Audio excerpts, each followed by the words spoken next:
a gentle whisper. There are many books in the Bible which explain the life and events of some key people. These are not just colourful narratives documented to inspire or encourage us, which they certainly should do. They are personal accounts of events where God has partnered with chosen people for a particular purpose and a particular time. Very often when reading these documented accounts, I felt a strong kinship with many of them. My question very often is, why did God partner with these individuals? What was it in each of them that God found pleasing and acceptable characteristics favourable to partner with them? Although scriptures explicitly state that God's choices are not based on human qualifications, for example, in Deuteronomy chapter 7 verses 7 to 8, God reminds the Israelites he chose them simply because he loved them, not because they were great in number or stronger than the other nations. The Lord did not set his affection on you and chose you because you were more numerous than other peoples, for you were the fewest of all peoples. But it was because the Lord loved you and kept the oath he swore to your ancestors, that he brought you out with a mighty hand and he redeemed you from the land of slavery, from the power of Pharaoh, the king of Egypt. Ultimately, biblical choice is a call to radical responsibility. Those selected by God are given a specific task to perform in the grand story of redemption. Nevertheless, I do not believe for 1 minute that God's choices were random and without wisdom or strategic appointment. Each one is chosen for a specific strategic mission. Today there are those who are still being called by God to partner with him for a particular mission and a purpose. I suppose the question that we have to ask is, are we one of them? God selected specific rulers, prophets, and apostles to record his word, reveal his character, and establish the lineage of the Messiah. In the New Testament, partnerships were formed with individuals like Paul to take the message of salvation to the ends of the earth. I suppose which one of us today, who is listening to this message and is prepared to journey with God for his mission, his Missio Dei? Elijah was the very first individual that really appealed to me. I felt then, and I still do today, that I know him. He had a single-minded commitment to God, which today will shock and should challenge each of us.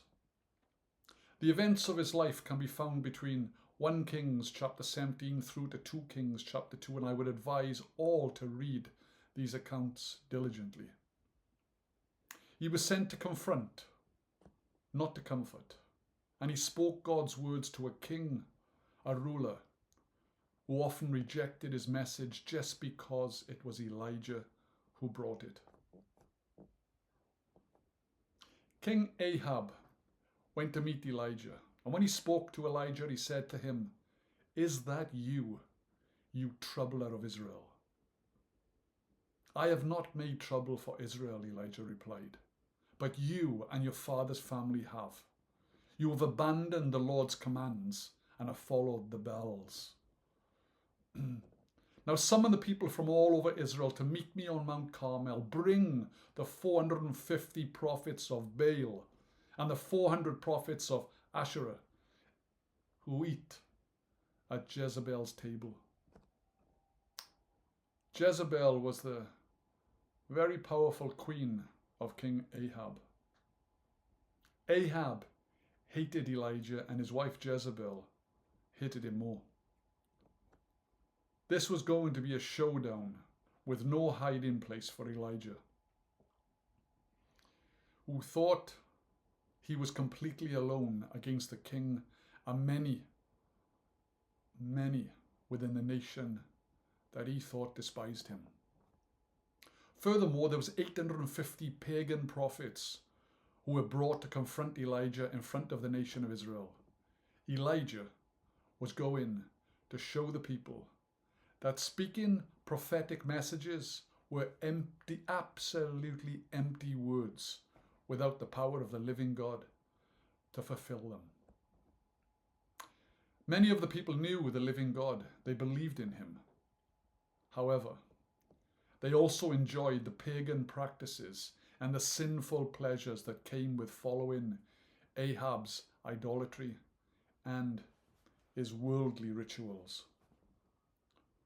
Elijah on his own made a stand and called the people to do the same. Today, if we just drift along with whatever is pleasant and seems easy, we will someday discover that we have been worshipping a false god ourselves. The two camps made two separate altars on the mountain and sacrificed two bulls, placed one bull on each wooden bonfire, with strict instructions not to set it alight. Then Elijah said to them, I am the only one of the Lord's prophets left, but Baal has 450 prophets. Get two bulls for us. Let Baal's prophets choose one for themselves and let them cut it into pieces and put it on the wood, but do not set it on fire. I will prepare the other bull and put it on the wood, but will not set light to it. Then you call on the name of your God, and I will call on the name of the Lord. The God who answers by fire, he is God. Then all the people said, what you say is good. The prophets of Baal called on his name from morning till noon. They were taunted by Elijah, who shouted at them, shout louder to your God, he can't hear you. Maybe he is busy or sleeping. Shout louder. You have to wake him up. So they shouted louder. They slashed themselves with swords and spears, as was their custom, until their blood flowed. Midday passed. They continued their frantic prophesying until the time of evening sacrifice. But there was no response. No one answered. No one paid attention. Today we see other religions beating themselves in unity in our streets. These same practices are still alive with us today. Nothing happened to the altar set up for Baal. The prophets were all bloodied and absolutely exhausted. Elijah then called all of the nation to step forward.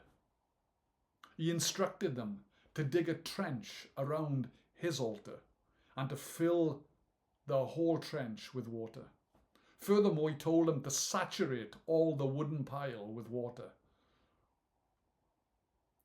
Then Elijah stepped forward in front of all of the prophets of Baal and his beloved nation of Israel.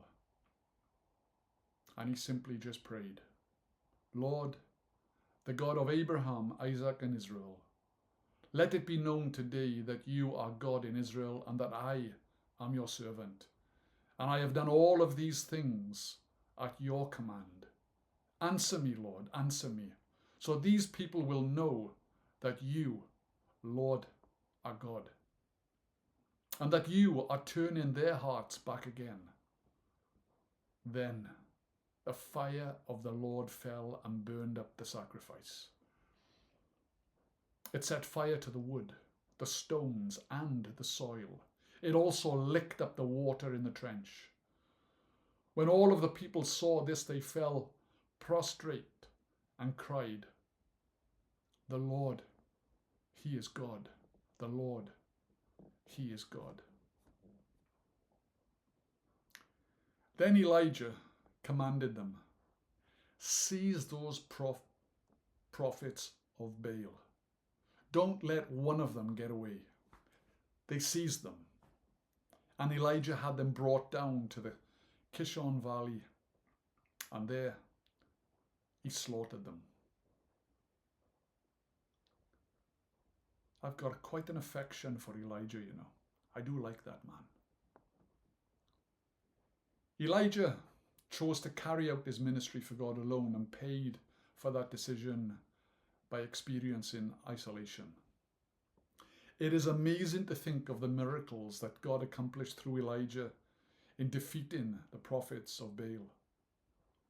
This event is one which I found extremely encouraging, where Elijah was brave and uncompromising. There is much more to this story before and after this great event. We learn that then the powerful Jezebel, the influential queen, was infuriated with Elijah, and she threatened to kill him. Elijah, feeling this threat, he ran for his life. He felt abandoned. He felt afraid and depressed, even though God had used him in a powerful way. We are never, ever closer to defeat than in our moments of greatest victory. When we feel that all is lost, it is then that God intervenes, if we remain faithful. Elijah sat in a cave. He was completely alone in the desert, he thought. He wanted to die. He felt that there was no way out. It was then that God reminded Elijah of who he was, with an audio-visual display and a message that Elijah at that time he needed to hear. And the word of the Lord came to him. "What are you doing here, Elijah?" He replied, "I've been very zealous of the Lord God Almighty. The Israelites have rejected your covenant, torn down all of your altars. They've put your prophets to death with a sword. I am the only one left, and now they are trying to kill me too." The Lord said, "Go out and stand on the mountain in the presence of the Lord, for the Lord is about to pass by." Then a great powerful wind tore the mountains apart and shattered the rocks before the Lord. But the Lord was not in the wind. After the wind, there was an earthquake. But the Lord, he was not in the earthquake. After the earthquake came a fire. But the Lord, he was simply not in the fire. After the fire, there came a gentle whisper. When Elijah heard it, he pulled the cloak over his face and went out and stood at the mouth of the cave. Then the voice said to him, "What are you doing here, Elijah?" I just love that question. What are you doing here, Elijah? Very often we miss so much of what God is trying to tell us. There are so many distractions in this life, and very often we are tuned into the wrong frequency. We can find ourselves in the wrong location in this life, doing the wrong thing. Elijah thought he was the only one left who was still true to God. He knew the gentle whisper of God and suddenly realized that God doesn't only reveal himself in the thunderous, powerful, miraculous ways.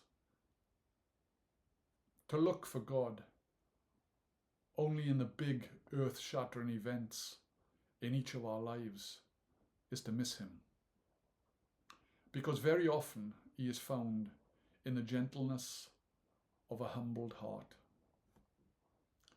Elijah witnessed a great storm that was sent directly for him.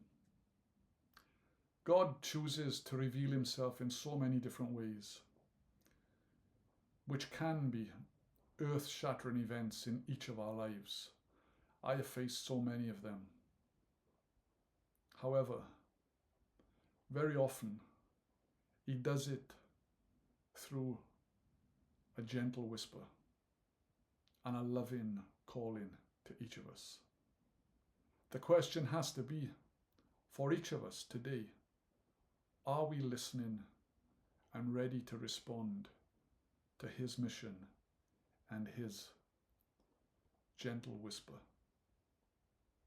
You see, if you're listening to a gentle whisper, and you're able to listen to a gentle whisper, it means that you are very close to God. But when it takes an earth-shattering event to get your attention, it could mean that you are far off.